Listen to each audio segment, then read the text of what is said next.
సత్యసాక్షి అనుదిన మన్నా ద్వారా మీ అందరికీ శుభోదయం. నేటక ఉదయకాలము 6 గంటలకు అలాగే 9 గంటలకు 2 ఆరాధనలు ఉంటే ప్రతి వారు సకాలంలో పాల్గొవలసిందిగా కోరుకుంటున్నా. నేటి యొక్క వాగ్దానము యోనా గ్రంథము 2వ అధ్యాయము 2వ వచనం. నీవు నా ప్రార్థన అంగీకరించి ఉన్నావు. ప్రియకుమార కుమార్తె, దేవుని యొక్క లేఖనము ఎల్లప్పుడూ కూడా మనతో మాట్లాడుతూ ఉంటుంది. భక్తుల యొక్క అనుభవాలు చూస్తున్నప్పుడు వారు వివిధ సందర్భాల్లో అనేకమైన పరిస్థితులుగా వెళ్తున్నప్పుడు దేవుడు వారికి ఇస్తున్న సమాధానం గురించి మనకు భరోసకమైన మాటలు వాక్యం ద్వారా తెలియజేయబడినాయి.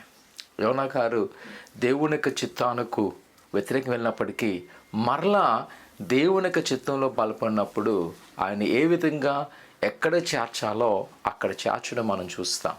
నిజమే అని అంటున్నాడు, ప్రభువా నా ప్రార్థన నీవు అంగీకరించి ఉన్నావు. ఖచ్చితంగా దేవుడు మన ప్రార్థన ఆలకించేవాడు. ఆయన తన చెవియొగ్గి ఆలకించేవాడు. అందుకనే ఆయన అనే మాట, నేను ఆశ్రయించుటకు నా యొక్క చేతులు ఖర్చు కాలేదు, నా చెవులు మందగిలలేదు. నిజముగా మీరు మొరపెడితే సమీపంగా ఉండి ఉత్తరమిస్తున్న దేవుడు. ఏదో కలసం ప్రసంగమా నమ్ము ఆయన ప్రార్థన ఆలకిస్తున్నాడు. ఒకవేళ దేవుని సన్నిధికి వస్తుంది మనం అనుకోవచ్చు, ఏదో ఆనవాయితీగా సాంప్రదాయం కాదు.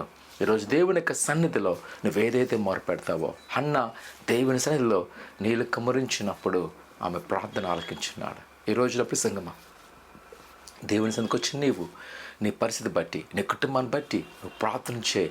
ఆయన్ని మొర ఆలకించి సమాధానం చేయబోతున్నాడు. ఒకవేళ మనకు అసాధ్యమో దేవునికి సమస్తము సాధ్యమే.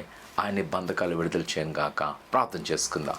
పరిశుద్ధుడా ఘనమైన దేవా, నీ కొందాలు నీ బిడ్డని వారు మీ జ్ఞాపకం చేసుకోండి.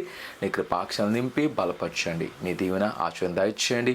ఆయన యొక్క ఉదయకాల సమయంలో ఎలాగో నీ బిడ్డలు ఏదైతే ప్రార్థన చేస్తుండగా వారు మర ఆలకించండి. మీ సమాధానం దయచేయండి.